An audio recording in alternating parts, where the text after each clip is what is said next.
What's up, everybody? Welcome to the... Oh, TK's already laughing at how I introed this. I was thinking... It's funny because I was getting ready to say good evening, and then I was like, nah, that's going to make me sound like Dracula. I need to come up with something else quick, and I ended up with what's up, everybody, which I'm not super confident about either. Bad start. Killing Here it. we are. Welcome to the Roundtable for May, Roll20's Roundtable for May 2021. I'm your host, Luke. I'm subbing in for Bunny, who is on a much-deserved vacation. I will be here hosting. Before we get started, we have a great show for you tonight, by the way. We have a lot of stuff to get into. We took some questions already that have been pre-screened that we'll be answering. We have some stuff to talk about, including new content, and then we'll be taking some questions about chat later on after that. But before we get started, I just wanted to say thanks to everybody who made this stream possible. So number one, definitely TK, who is working as our producer on the ones and twos, if you will. Behind the scenes, who just dabbed, which you can't see, but we can see. We also have Annalyn and Katie May moderating the chat, taking your questions, comments, concerns, and burns. We'll be able to filter through that stuff and help get questions answered for you. And of course, I want to say thanks to Bunny as well, who, as I mentioned, is out on vacation, but did a lot of work to prep these notes and set up a nice framework for the roundtable to make this happen every month. Bunny, you are wonderful. We miss you, and we can't wait to see you soon. Yeah. I would also like to thank our lovely guests who are here with us today and give you an opportunity to introduce yourself. So let's go start with Jeff first. Jeff, if you want to say your name, title at Roll20, and then we can jump into it. Hello. Yeah, my name's Jeff. He, him, senior developer, team lead here at Roll20, writing the codes and other associated developments. That's awesome. What have you been playing lately, Jeff? Well, I'm just actually looking at Ironsworn Starforged. Oh. Jumped in on that Kickstarter. It looks really fun, so I'm That's awesome. Giving that a try soon. Yeah, that's great. Who else do we have? Emily, do you want to go next? Sure, yeah. Hi, I'm Emily. I'm the director of licensing here at Roll20. My pronouns are she, her. And let's see, I'm playing a bunch of games right now. I'm in 5e campaign, fighting Tiamat. I'm in a World of Darkness campaign, playing mage at the moment, and a Call of Cthulhu campaign as well. So lots of games every week. That's awesome. Yeah, that's great. Stephanie? Hi, I'm Stephanie. My pronouns are she, her. I am the Scrum Master here at Roll20. I am currently playing in a 5e Rime of the Frost Maiden campaign. I play a lot of Adventures League, so Season 10. I'm spending a lot of time on the ice, and my online group that we've been playing together on Roll20 for almost as long as Roll20 has been around is currently playing Burn Bright, which I am GMing. That's awesome. Stephanie, I feel like I associate you with Adventurers League. Like you were like one of the first people I met who was like really into the organized play stuff. I really am. I enjoy the format a lot for a number of reasons. Yeah, I had never played it until you GM'd for us and kind of ran us through one of them, which was a lot of fun. Yeah. So like I said, we have a really exciting show for us happening this month, I guess. We do this monthly. First, we'll go over kind of what's been happening since the last community roundtable. Yeah. As always, we're supporting Code 2040. We're raising money for them. We've currently raised just over 31K, which is awesome. And we're keeping on going, keeping on trucking as we work towards that goal of 50K. You can donate now. We're going to drop the link here in the chat for you, I'm sure. And kind of help us work towards that goal and supporting that great cause. Working towards a more equitable economy in the tech sector, which is something that's really near and dear to our hearts as a first and foremost a tech company. We are in fact a website. Believe it or not. Thank you, Moobot. Moobot just dropped the link in chat. Awesome. The other thing we wanted to go over is there's the 2021 Pro Forum thread has some stuff about Code 2040, like I mentioned there, but also some more roadmappy things. Kind of talks a little bit about the direction of the site, some of the ideas we have for the future, and kind of what we want to be working towards in the near and far of 2021. I can't believe we're already in May. We're very close to being at halfway of the year somehow, but That's cool. So you can kind of see some of the progress we've made there and kind of where we want to take it there in that post. I think Amber runs that thread. So definitely check that out if you're looking for more of that information. Now to get into each kind of vertical here, Emily, if you want to talk a little bit about what has content been up to? Yeah, we have so much content to talk about. I want to first off blanket statement and do my like kind of unfair licensing director card of there is a lot of exciting stuff coming to the Roll20 marketplace that I can't tell you about yet, that I'm like dying to talk about, but I can't. So I'm just going to focus today on the things that I can talk about, with the caveat that, like, in addition to the cool things we're going to talk about today, there's so much coming. So that's okay. I've done that part. You've done your spiel. It's like literally every time I'm here, I feel like I have to be like, oh, there's so Just many know things I I'm wanna holding show back. up. I'm holding back, and it's really tough when you're live and you just want to talk about it. So one of our releases I want to talk about is, if you haven't seen it yet, the latest Roll20 Reserve item went live on May 4th.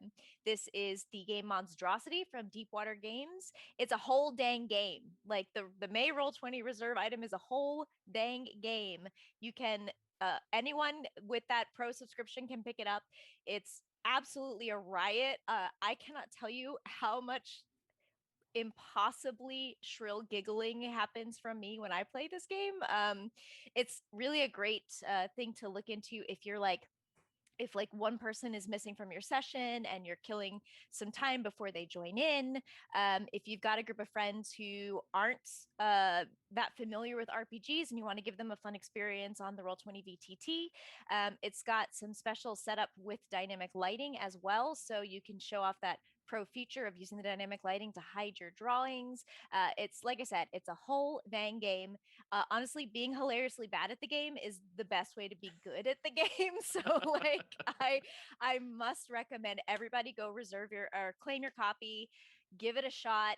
Each round literally takes like 2 or 3 minutes to play, and basically you and your friends draw ridiculous monsters together and try to vote on who did the best job when you're only going off the eyewitness description of who's seen the monster, and the results are always, always, always hilarious. So that's from our friends over at Deepwater Games. Literally, some of the best times I've had playing a game lately have been just taking 20 minutes out of my day and playing this with some of my friends. So That's awesome. Go claim your Yeah. copy. It's a really good time. I wanted to shout out. Oh, sorry. I just wanted to shout out on the blog.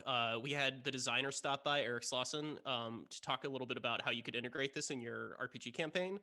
And he just decided, he was like, we were like, you want to write a guest blog? And he was like, yeah, I'll just do some game design for you for no reason. But he wrote up like some ideas about, like, you know, maybe one of your players who plays the witness is like wakes up from a dream and sees a monster, and then you fight that monster later in the campaign, and you can do that through the game. Or maybe you fight like a Dr. Moreau style enemy and stuff like that. So there's some really great ideas of how you can integrate this thing into a traditional RPG campaign too. Really cool guest blog. Definitely check that out. Yeah, I've seen folks talking about like transmogging the card decks into their games for like an instant monster deck as well. So that's it's clear that there's people coming up with fun and interesting ways to utilize this in their RPGs. So there's definitely ways to apply it there, but it's also I'm pretty stoked about the fact that we have just like a whole dang game. Here, take it. It's like I wish that I came this close to making that be the advertising, just a whole dang game, but I don't know. I don't know if that could get approved. But yeah, so check it out. Go claim your copy if you haven't yet. And of course, like all of our Roll20 Reserve items, once the month is up, it will be for sale on the marketplace to everyone else as well. We also just released a game from Orion D. Black called Plot Armor. This is a solo player TTRPG, so it's a journaling style game. This is another really unique thing that we brought to Roll20, because it's a great chance to kind of play around with Roll20's tools if you're playing a game by yourself. If you're, again, like if your campaign gets canceled, or even if you're new to Roll20 and you want to mess around in the handouts, mess around with some dice macros, and just spend some time in the VTT to get comfortable with our tools. But even all of that aside, it's a really cool way to focus in on yourself, spend some time. We were actually having a conversation before we started about like getting me time. And so for me, getting to play a game like this and just sit down and journal and just like write myself a story and follow along with the impossible happenings while I'm piloting a mech and know that I can't die till the end of the game. It's a really unique take on using the Roll20 tools and on spending some time in Roll20. Really cool game from Orion D. Black, who we also got a blog post from as well. They came in and talked a little bit about their process of creating the game and their take on the different ways you can approach the game. So definitely check this out. We've built the impossible happenings macros right into the VTT as well, so you can get that randomized encounter feel as you're journaling through the adventure when you play the game. Let's see what else. We had some exciting announcements. We have a lot of exciting announcements coming out lately from our friends over at Evil Hat. They've basically been releasing something new every week for the past, like, basically since the start of 2021. So they have all kinds of stuff loaded up in the chamber ready to just knock out of the park. I just mixed two metaphors. Mixing metaphors. That's -5 points. literally what I do. So Blades in the Dark is their latest release that I wanted to talk about.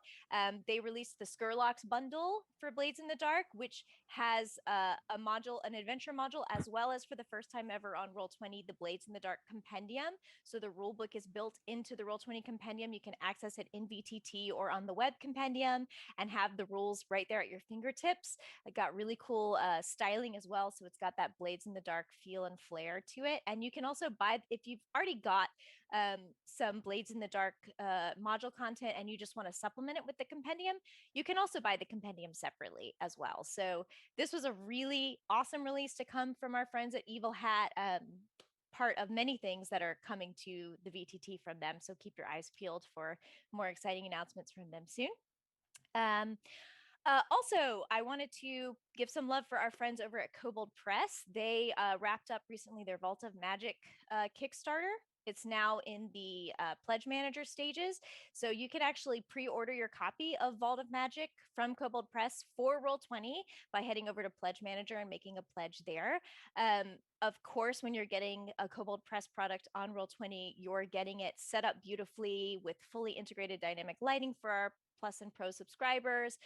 You're getting all of the content of the game built right into the Roll20 VTT. You can take the elements from the Vault of Magic book and drag and drop them into your character sheet. If there are elements that interact with when building your character, that's there in our 5e Charactermancer as well. So it's a really great way to enhance any of your 5e adventures with something unique from the Kobold Press publishers. And there's a lot of great names and designers that went into making this product. So a really awesome creative team behind this product as well. So we're excited to see that come to Roll20 soon, but until it actually gets here, you can go pre-order it via the Pledge Manager right now.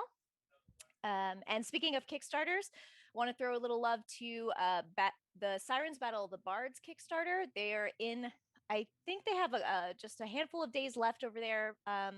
They do have a Roll20 pledge tier, so you can go ahead and pledge for this amazing game, which is basically another 5e campaign and setting that's based in a city of artists. So it's all bardic inspired for folks who really want to lean into the lore and the feel and the aesthetic of bards. This is a book from Satine Phoenix and Jameson Stone from Apotheosis Studios. And we're really proud to be part of this Kickstarter as well. So definitely go give it a look. Again, a lot of really great writers and a great design team going into this product as well. So really excited to see this one come to fruition. Oh, and finally, I would be remiss if I didn't talk about one of the releases coming up very, very soon. Next Tuesday, the latest book from our friends over at Wizards of the Coast. It is Van Richten's Guide to Ravenloft, and it is coming out on Tuesday, and we're really excited to bring it to you. It's got some pretty amazing integrations that we have not yet seen before in 5th edition, like the Domains of Dread, and some lineages that are actually integrated into the Charactermancer as well. So you've got a lot of new stuff coming at you from when you purchase Van Richten's Guide to Ravenloft. You can pre-order it now, and if you pre-order it, you're going to have it unlocked for you automatically when it goes live on Tuesday. So go and check that out if you like. I'm just like really jazzed for this one to come out because there's so many interesting new details packed into this one, and it's also got that horror flavor that's I mean, like, who doesn't like a horror game? Like I'm into it. So yeah, that's like a little a little wrap up of some of the big publisher partner products that are coming, that have either recently come to the marketplace or are coming soon. Like I said, there's even more that I legally can't talk about, but Well, that is a lot. I can't wait. Yeah, to that was a big old spiel. I was like, I don't That's- even want to jump in here. She's on a roll. Yep. The Ravenloft thing is super exciting. The domains of dread, like there's rules in there for building your own domain of dread, which is really, really neat. I'm really excited to see what people come up with for that kind of thing. Yeah. It's a very exciting it's a very exciting release for a lot of reasons, and also really highly anticipated. So it's one of those things where I just can't wait to get it into everyone's hands so they can give it a shot. Totally. Jeff. Cool. Yeah. So I'll take the mantle for a second here and talk a little bit about, or at least start us off talking a little bit about some of the development that we've been working on. Please do. Specifically in the virtual tabletop, I wanted to highlight some of the really exciting things that we've got going on with dynamic lighting. Obviously, a really big focus that we've got. Nocturnal Vision is live. That's the vision style for night vision that kind of mimics 5e rules as written. So that's going to brighten your dim light and make darkness appear as dim light. So it's really cool. Super excited about that. That was a really, really neat effect to work on and to get operating. So in addition to that, we're continuing to, fulfill all of these promises that we have made, and we are really committed to getting all of those done. You can check out the forum thread for sure to keep track of those. But recently fulfilled promises that we've done are a few issues with the Control L mode. So previewing the light on a token. A few issues that some folks were having with the virtual tabletop freezing. And various improvements to light multiplier effects where that was being a little bit inconsistent. So those are all out. We've also fixed some issues with rotating dynamic lighting objects and token snapping to the grid with dynamic lighting on. So a lot of really cool stuff. A little quality of life improvement we've made that I think a lot of us noticed while we were working on this and continuing to tweak settings as we played around is when you go ahead and open token settings, that's always going to open up to the same tab. So you select a token, double click it, and that thing pops up. You don't have to keep going back to the lighting tab if you're modifying a bunch of lighting settings. That'll keep showing up on the same tab. Thank you. Yeah. Nice little quality of life thing. So that's cool. And there's actually quite a lot of little kind of pain points and issues that we are going to resolve. Namely, there is the disappearing grid issue where the grid's kind of fading, the ghost-like effect on animated tokens, some issues with overlapping light and the blending of different light modes, and other color blending issues with a slight tweak to how our night vision shader ends up working. That is going to require, however, that we remove sharpen from night vision. But we think that the advantages for that are definitely outweighing the loss of that particular feature.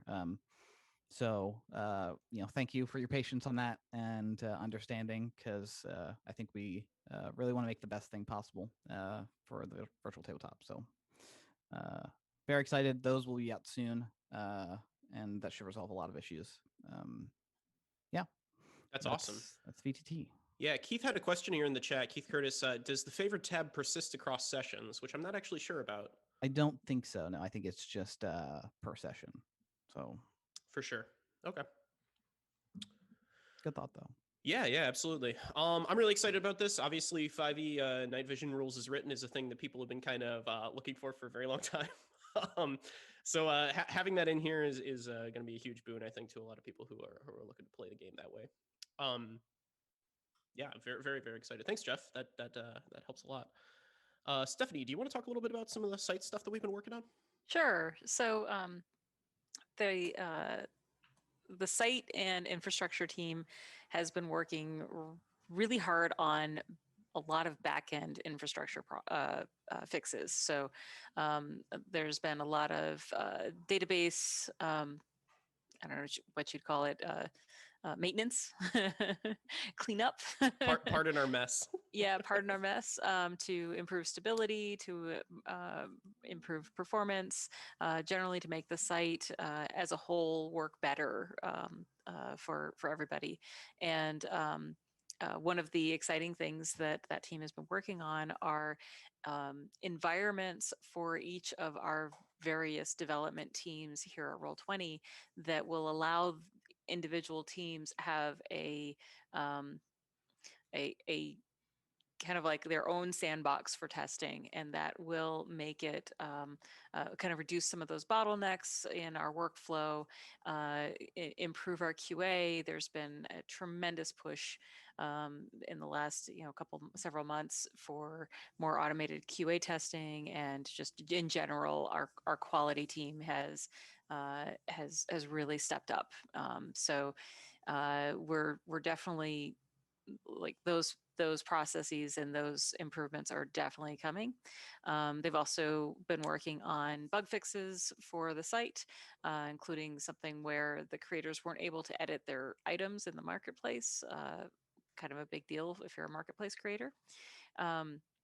And there's also some changes that are coming to the campaign settings page and the welcome page. So when you log into Roll20, the first page you see, the team specifically wants to call out and say thanks to the pro users that have been testing that on the development server. They've your feedback has really helped them understand what changes you want to see and how you want to see those rolled out. So that's really that feedback is really valuable to the team. So thanks. One of the cool things about working here is that like basically any other kind of CM or community position, somebody would say something about like, we're working on some environments so devs have a place to have better QA, and the audience would be like, this is boring, please move on. But here everyone's like, oh yeah, that's awesome. Tell me more about QA. Yeah.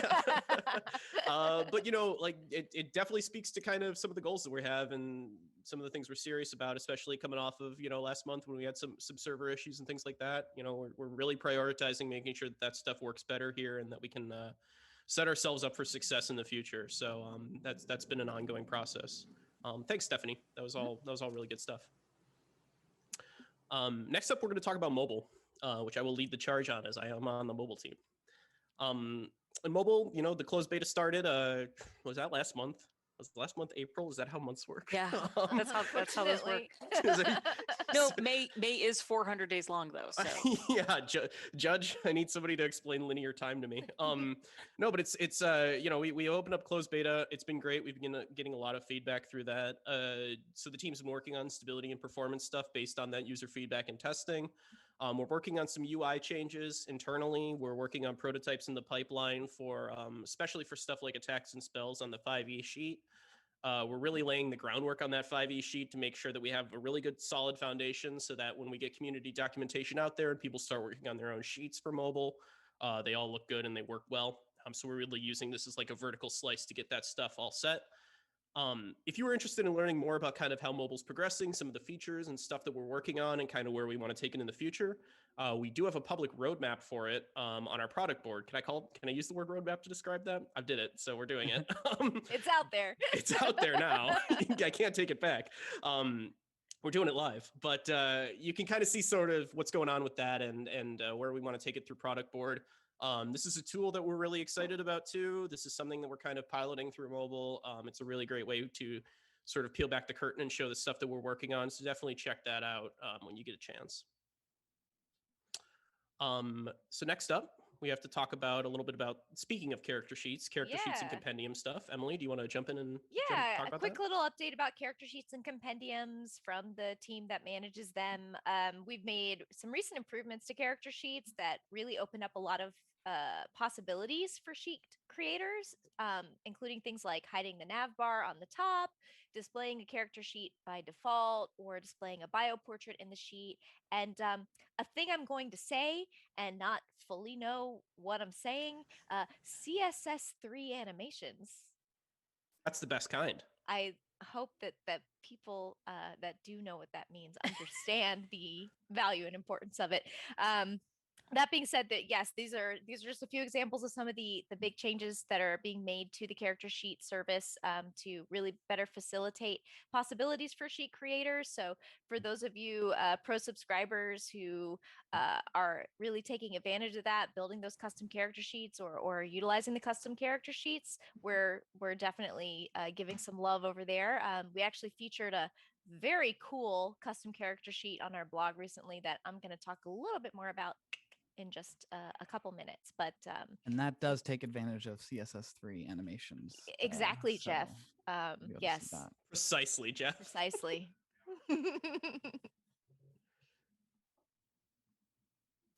That's awesome. Yeah, I was definitely not looking up the product board link just now to make sure that I could get it to somebody in the chat here. So thank you for thank you everyone for the dead air. That's my fault. Okay, cool. That's all our talking points for this this time around. So we're gonna jump into some of the stuff about live streams here. Number one, Kids on Bike Actual Play just had their season finale. You can check that out. Sharif GM'd for that, did an excellent job, and also did some great prep streams for it too. Those are great if you kind of learning how to run the game on Roll20. You just want to learn some general Roll20 tricks, but you can find that stuff on our YouTube channel. Those VODs are out there and really great. Stir Friday Night is about halfway through a Monster of the Week campaign set in the lovely city of Chicago. I'm repping the Cubs right now today, and I am in Chicago, which is great. But they're this week they played Monstrosity, so you can keep an eye out for that VOD. Check that out and kind of see how that game runs. We were just talking about that earlier. Indoor Recess, meanwhile, TK here is working as our producer. Indoor Recess has begun an absolutely incredible and wholly unique. That's written here. That's not. I'm not making that up. That's written in these notes. Wholly unique D&D homebrew. D&D homebrew campaign. Definitely check that out. That's Generation Fantasy. It's really cool. It is unlike basically anything else I've seen, which is really, really awesome. Definitely check that out. Chaos Initiative, meanwhile, is playing through a Star Wars game. That's Fridays at 1 p.m. PT, so you can catch that tomorrow. And they've also been working on Candlekeep Mysteries on Mondays over on D&D's channel. You can check that out as well. Then tomorrow at 10 a.m., that's PT, Gabe is going to be on, our very own Gabe, to talk a little bit about some GM inspiration stuff, some motivation, and some other tips. That's with Tabletop Table Talk, Gabe's weekly show. So definitely check that out as well. That's what's been going on with that. Emily, do you want to talk a little bit about marketplace creators? Let's go into some community appreciation for our marketplace creators. Just point out a few cool things that have come out recently. The first of which is the Ballad of Muggs Knuckle Whisker, which I may or may not have picked for at least 60% of just wanting to say that name live on the stream. But the Ballad of Muggs Knuckle Whisker is latest release from Tom Cardos, collaborating with DM Dave, two very popular marketplace creators who consistently publish amazing work to the Roll20 marketplace. Yes, you heard me, Katie May. I'll say it again, Muggs Knuckle Whisker. This is actually a very cool first level adventure.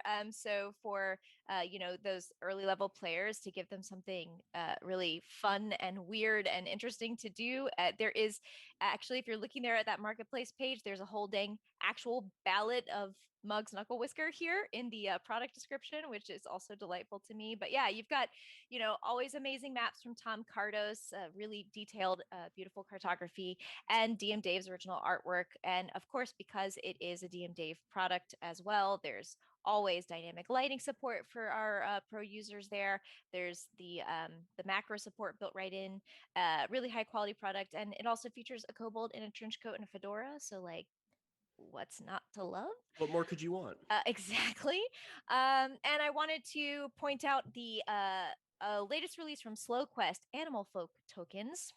Just a really cute animal folk token pack. It's exactly what it sounds like, but the art style is really unique. And I guess I'm bringing this one up because for me, when I'm kind of going through marketplace items, I really love the things that stand out as it's just something that I haven't really seen before, and this art style is so incredibly charming to me. It's also a really perfect fit for anyone playing like a Humblewood campaign, or anybody who just wants to give their familiar an extra epic little token presence on the VTT. So definitely recommend you check it out. Some character sheets that we want to throw love at here include the sheet I was teasing a couple minutes ago from Richard Tran. It's a gorgeous, gorgeous vaporwave character sheet. It was a privately created sheet that was made for a homebrew of 5e. So you'll notice when we pull it up here, it looks very similar.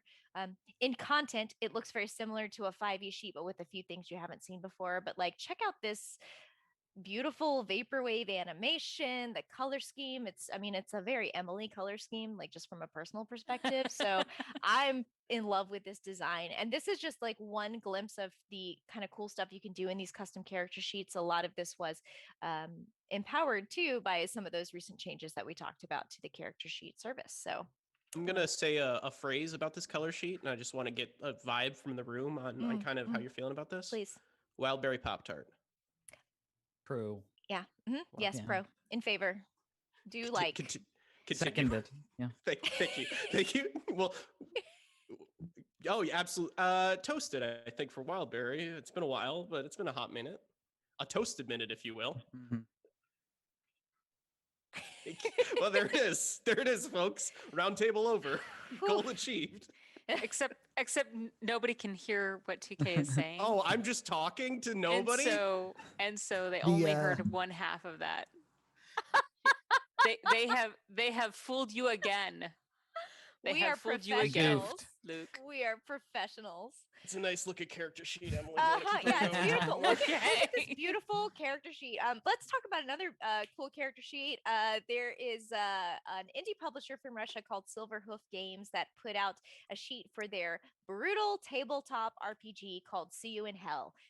So we're going like in a completely different direction from what I just talked about, but they put a sheet out for their game on Roll20, and I just wanted to point out that we love seeing indie publishers bring their games to Roll20 via cool new character sheets. So this is a great way not only to give access to some of the sort of introductory elements of your game to players on Roll20, since access the character sheet, but it's also a great way for us to see what people are playing on Roll20, if in case you check out the old OR report. So definitely encourage, if there are any indie publishers or creators out there who want to get a character sheet for something original they've created up, we do have a really great community around character sheet building that can always help answer questions and kind of point you in the right directions, or connect you to people who can get that started as well. Heck yeah. See what I did there? Yeah, it's very nice. I redeemed myself. Everyone in chat agrees. You can't see it, but I can see it. All right, folks. So that covers our talking points for the month. So we're gonna jump in and start talking about some of the questions that we took. These are the pre-written questions. If you have a question that you'd like to ask us, just go ahead and drop it in chat. Our wonderful moderators, Annalyn and Katie May, will take those questions, and we'll try to answer as many as we can. Reminder that we're out at the top of the hour, so we've got about a half hour left to answer as many questions as we can. We'll get through this list and then start taking those questions in the chat. So definitely ask them if you've got them.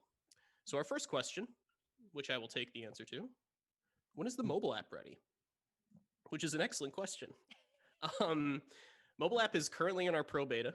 While we're gathering feedback, like I talked about a little bit earlier, we're gathering feedback on it, and we're working on some stuff based on analytics as well. We're working on that stuff and trying to improve quality so that we can target another phase of the beta happening this quarter. You will hear news about this sooner rather than later. But we're opening up sometime in the future. We're going to have this next phase of beta. And then based on how that goes, we're going to set a public release date after that. Like I said, more news is coming extremely soon on that stuff. We're very excited about getting this in front of a wider audience as well. And we're very excited about the progress we've been making. And definitely check out Product Board if you want to learn more kind of what's going on with the app and what we want to see from it in the future. So that's that. Our next question, I think I'm going to field this one to Jeff. With the get ready, you're in the hot seat.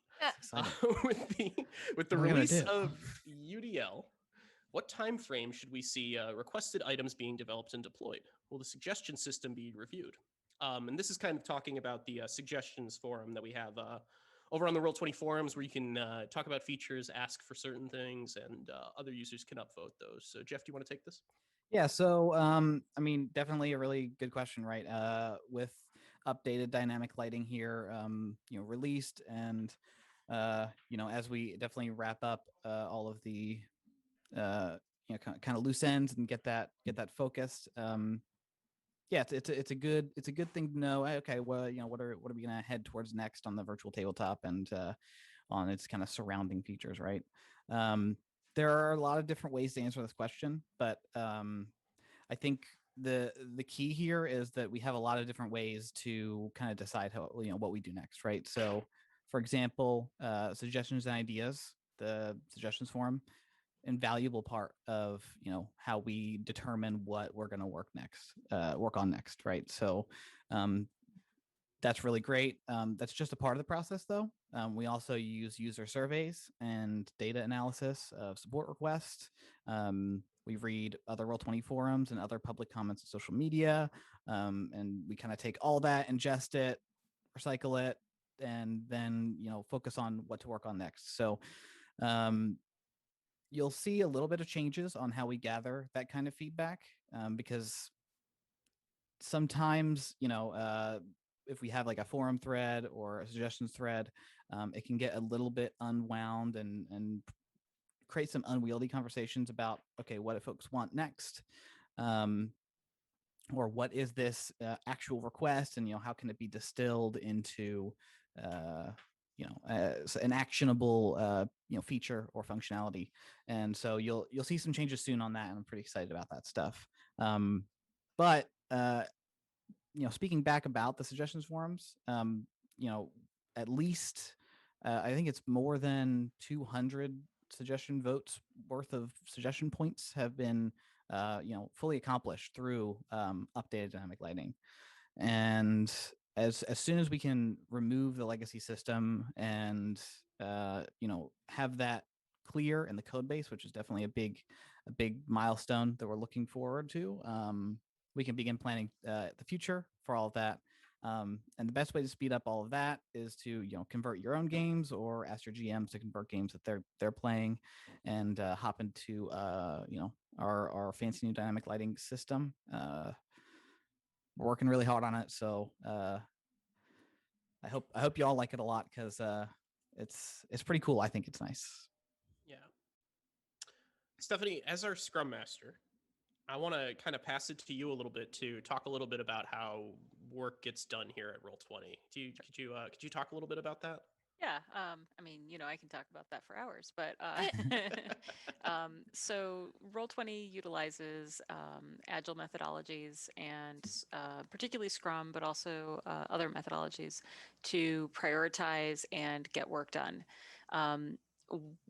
3 years ago, we had one development team working on every aspect of the site, and it was way more work than one team of, I think there were 4 developers at the time could work on. I think 5 because one person got hired like right after me. But the reality is that Roll20 is a very large site and a very complex site, and so we are now up to 6 cross-functional teams working on various parts of the site. When UDL is being worked on, it does not mean that nothing else is being worked on. And when you only have one team, if you're working on a high priority item, that is the thing you're working on, and so something else will fall aside. Now we have basically the ability to work on 6 priorities at once, and having that breadth of capability is valuable for Roll20. It's valuable for it's valuable for the the users, it's valuable for the team.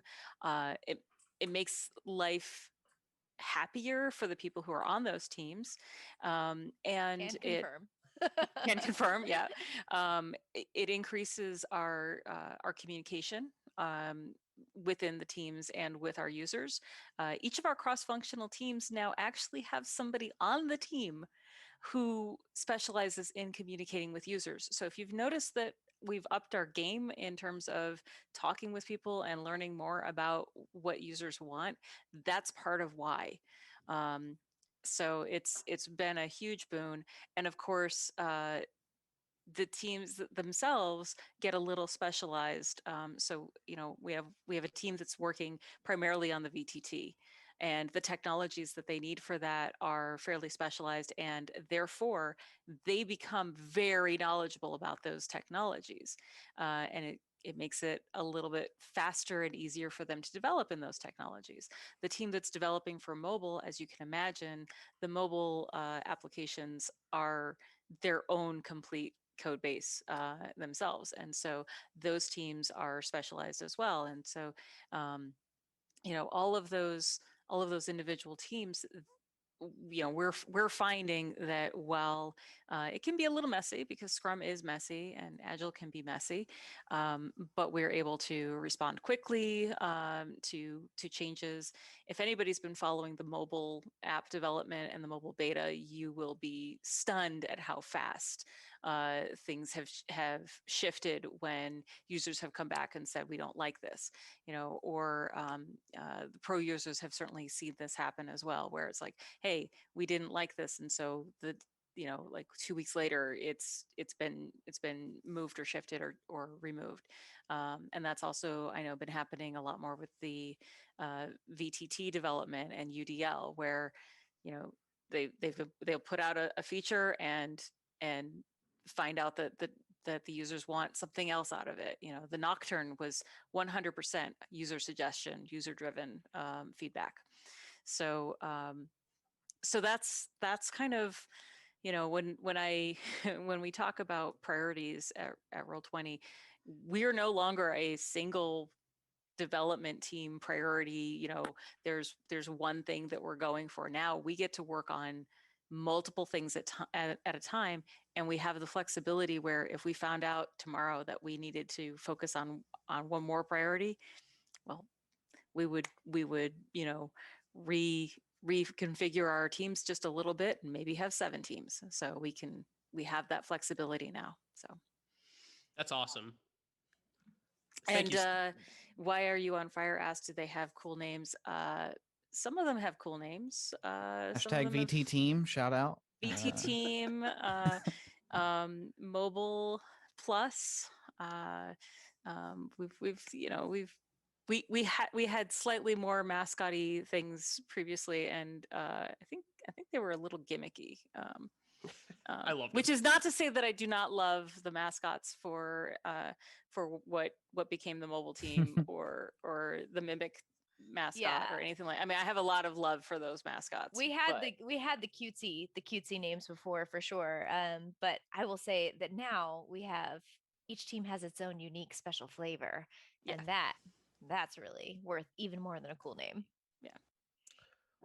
That was great, Stephanie. Thank you. I'm really glad we camped out on that to kind of talk about how work gets done and sort of how this stuff happens. Thanks for giving me a little bit of a platform to do that, because I am passionate about it, and it's something that in these roundtables, like, I know that everybody is here to find out, like, when is the thing that I want going to be available, and I totally get it, because I'm also a Roll20 user and I'm very passionate too. But I love how we work as well as what we do. So, all right. So next up, the question is, what do you think about adding a pause feature to games, preventing players from moving in tokens until unpaused? Jeff, any thoughts on this? Yeah, that's pretty cool. I can definitely see some unique uses for that, right? Obviously, we have not planned anything of that sort, right? And so to get those kind of thoughts into our zone, right now the suggestions forum is absolutely the way to go. Yeah. I believe we did. Yeah, we did hunt down a suggestions post that's approximating this, and it actually looks like we are aware of this. So, I can say nothing about whether we'll do it, but it's a neat idea. And so, voting up on those suggestion forums posts that you think would be cool, it's going to be a good way to get visibility on those. And Best way to get it on help our us. radar, right? Mhm. Speaking of radar and great transitions, Emily, will Yeah. any weather layer ever come out for the Roll20? Sorry, I was looking because I was supposed to be Stephanie's question, and then I realized it, then I got thrown off. But will anybody in the world answer? Will any weather layer be implemented for Roll20? All right, I'll take the implementation, and then Emily's going to take the part about what you can do today. Happy to support. Yeah. Perfect. So, so this is 100% something that is desired both by users and Roll20. We like 2 years ago, 3 years ago, when I first started here, we were like, we should have a weather layer, and it's very exciting. And one of the main reasons why UDL, why we've been reworking all of the lighting system has been to be able to support cool features like the weather layer. So there's nothing to announce today, but this is definitely on the roadmap, on the product owner's radar. They're absolutely aware that this is a much wanted feature, and I would definitely be looking forward to this in the future, certainly. And I know because I know how the VTT team works these days, that it will get heavily tested. Oh, and yes. probably in some sort of dev server way. So yeah. Hint. Hint. Yeah. Yeah.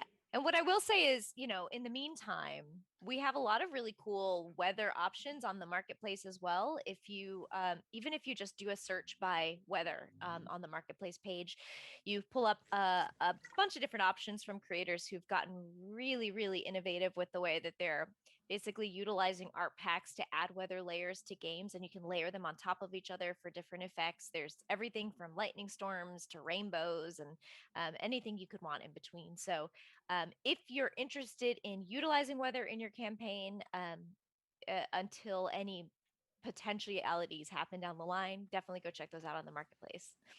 Yeah, shout out to Dungeon Channel's Weather Overlays pack. That's a great pack on the marketplace. Yeah. Definitely worth checking out. Mm-hmm. This one actually is for Emily, believe it or not.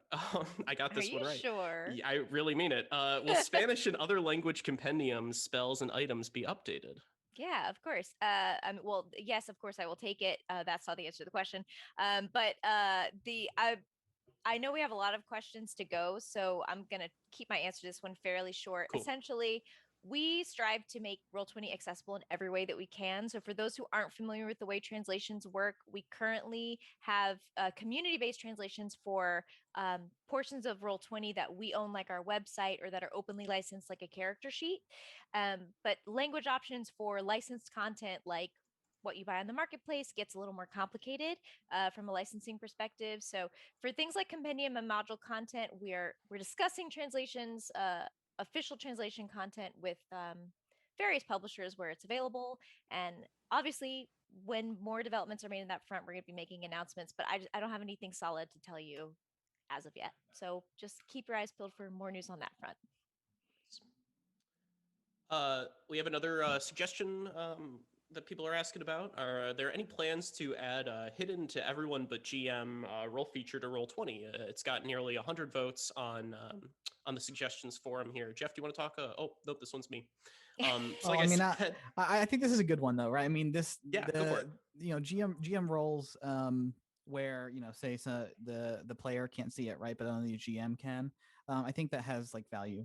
There's definitely certain systems where maybe a player wants to trigger something, totally. But the player doesn't want to see the result, or maybe they do want to see, but the game perhaps doesn't want them to see. So yeah, this is a highly voted one. There are definitely some things we want to work on with the text chat in general, and that is very closely interweaved with the dice rolling system. So while this isn't on our roadmap specifically, I can tell you that this kind of thing is absolutely on our radar. So yeah. Awesome. How about this? Will there ever be an option to create custom compendiums for those who make home brews? Ooh, okay. Interesting question. So custom compendiums are a cool idea. It's definitely something that we've thought a lot about at Roll20. And so what I'm going to say is while we don't currently have anything to announce regarding custom compendiums, we, similar to what Jeff was saying before, we have multiple improvements that we're looking to deliver to the compendium service. So this is another hot stay tuned kind of an answer. But I will point out that you can see elements of some of the compendium customization improvements that we've been making lately in the form of some of our publishers who we've been supporting through custom CSS changes to their compendium. So if you've checked out the Blades in the Dark compendium or the Aegon compendium, both of which came from, again, our partners at Evil Hat, or the Savage Worlds Adventure Edition compendium from Pinnacle. We've been definitely dipping our toes more into the compendium customization options to the extent that we can control it and play around with it. So that's one little glimpse at some of the work that we've been doing to open up those horizons a little bit. It's awesome. Yeah. I've got another one here for you. I've created a ticket via your help center about Ghost Rose. I think we talked about this earlier. Any news on a fix for that? Jeff? Oh yeah, so this is kind of cool, an interesting issue. I don't know if it's cool. It's bad for various reasons. Yeah, we have this logged for sure, and we're taking a look at it.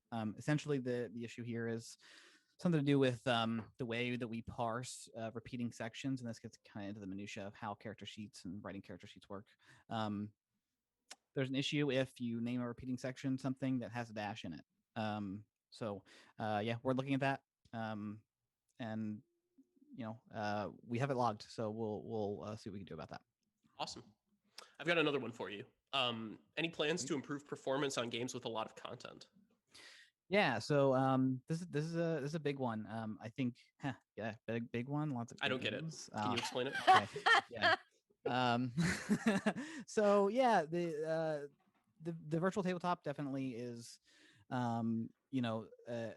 it does a lot, right? And so if you have a lot of objects in a game that it is interacting with, obviously it's going to start to take a toll on performance, especially running as it is as a browser application. It's got to run largely single-threaded and has certain memory constraints.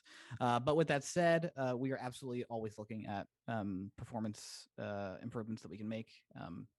Just about every update we do, we have something that has improved our performance, and especially as we improve our development practices and just code hygiene, we're finding ways to modularize our code and spending a lot of time improving our code quality, and we're always looking at that with a performance angle in mind, and so that is always a continuing process.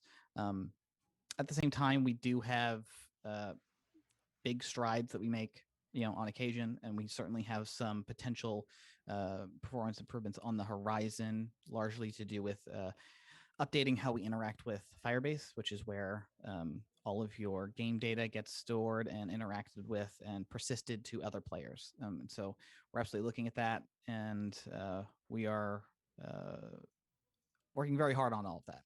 I think that dynamic lighting performance is in a really good place here too.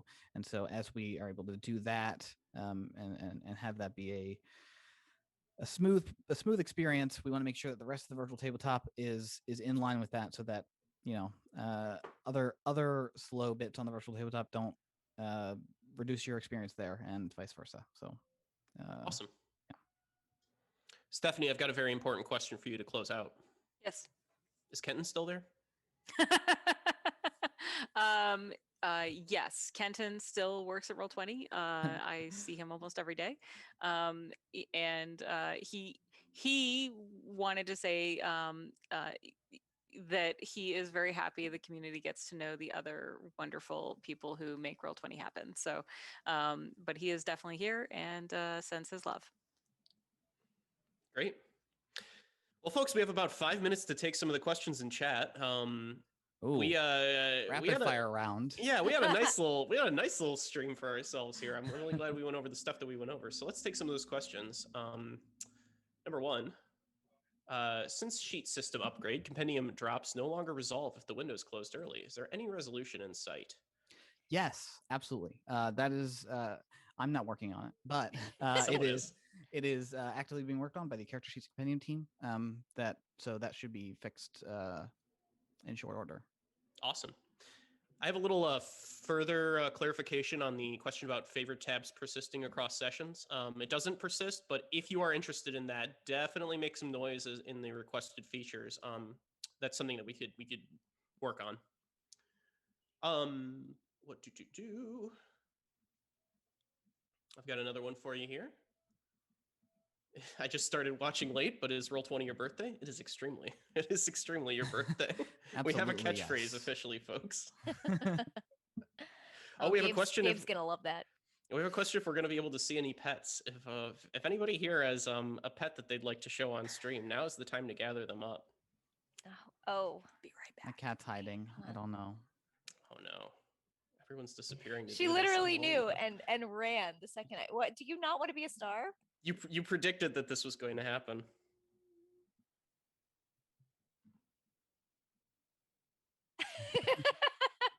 So I just got yelled at for leaning off camera, for those who don't know. All right. Oh, there's another really good one here. I want to make sure that we address here. Is page lighting going to get a dim setting? And if so, will it overlap with dark vision to look bright? So we aren't going to make any promises on this one in particular, but I wanted to let you know that it's on our radar to deliver more options to customize daylight mode. And again, this is a really, really good one for the suggestions forums. Definitely bring that up to that in that forum, because that's something that we can look into. Did we cover the character sheets charactermancer question yet? We did not. Do you want to cover that, Emily? Yeah, sure. So it. There was a question, are custom sheets compatible with the charactermancer? I have it on good authority that they are, but they currently require a compendium to be selected. Oh, there you go. Little caveat there. They were built very, very interweaved with the compendium. So you're going to need that selected. Doesn't really matter which one unless you want to use that data. Yeah. I think that covers it, folks. Is there anything else you wanted to address? Anything you saw in chat that you wanted to talk about, or any other questions you wanted to hit? No? 5 seconds for silence. I'll take that as a no. Luke, could you just lean off camera for me for a second? I got you. Thanks. That's great. Thank you, everyone. Folks, I've been your host. My name is Luke. I'm the social media manager here at Roll20.